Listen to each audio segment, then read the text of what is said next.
Your AI agent may not stop at finding the bug. It may learn to build the weapon too.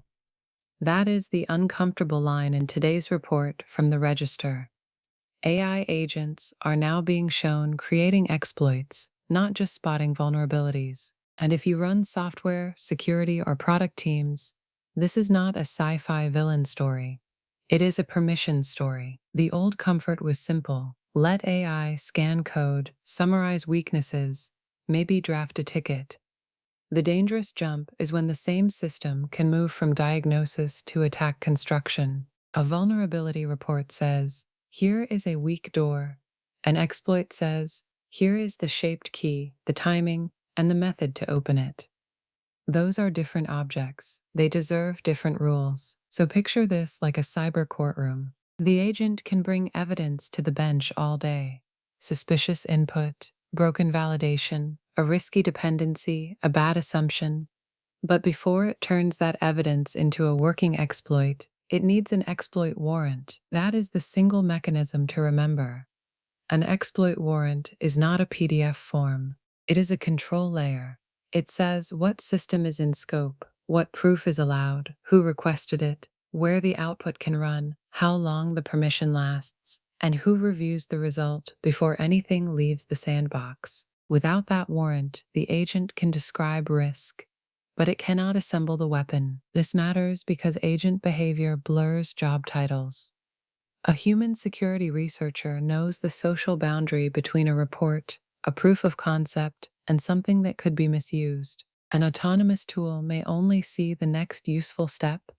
If the objective is prove the bug, it may produce payloads. If the objective is maximize confidence, it may chain actions. If the tool has internet access, shell access, or repo access, the blast radius grows fast. The conflict is not AI versus humans. The conflict is speed versus custody. Security teams want faster testing. Product teams want fewer blind spots. Attackers want the same acceleration. The winners will not be the teams that ban agents, and they will not be the teams that let agents improvise. The winners will be the teams that separate evidence from weaponization. Here is the practical test. If your agent finds a flaw, can it automatically write exploit code? Can it execute that code? Can it send it outside your environment? Can it target anything beyond a disposable test box? If the answer is yes, you need an exploit warrant gate right there, not later in a policy deck. At the moment the agent tries to cross the line, a good warrant gate should be boring and strict. It should log the request. It should require a named owner.